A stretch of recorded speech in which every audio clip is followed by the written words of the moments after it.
જે સમગ્ર રાષ્ટ્રમાં 12મો આંતરરાષ્ટ્રીય યોગ દિવસ ઉજવાઈ રહ્યો છે, ત્યારે સુરેન્દ્રનગર પોલીસ ગ્રાઉન્ડ ખાતે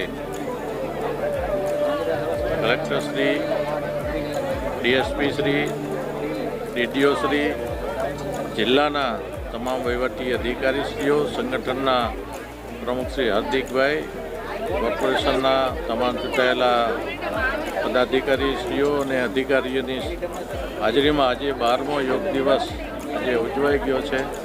આ યોગ દિવસ આદરણીય વડાપ્રધાન નરેન્દ્રભાઈ આપણા જીવનમાં યોગનું કેટલું મહત્ત્વ છે અને યોગ દ્વારા તમારા જીવનને તમારા શારીરિક અને માનસિક તંદુરસ્ત રહી શકો એ માટે યોગ આપણા જીવનમાં અત્યંત જરૂરી છે. આદરણીય વડાપ્રધાન મોદી સાહેબે આપણને સમજાવ્યું છે અને 21 જૂન એટલે સમગ્ર વિશ્વમાં આજે યોગ દિવસ તરીકે ઉજવાઈ રહ્યો છે. ત્યારે જે સુરેન્દ્રનગરમાં પણ આ યોગ દિવસ ઉજવાય અને તમામ આખા ગ્રાઉન્ડમાં બધાએ યોગ કરેલા છે. ત્યારે મને આનંદ થાય છે કે આ આદરણીય મોદી સાહેબના આ વિઝનને સાર્થક કરવા આપણે આપણું જીવન, આપણું શરીર તંદુરસ્ત રાખવા માટે યોગ કરવા જરૂરી છે.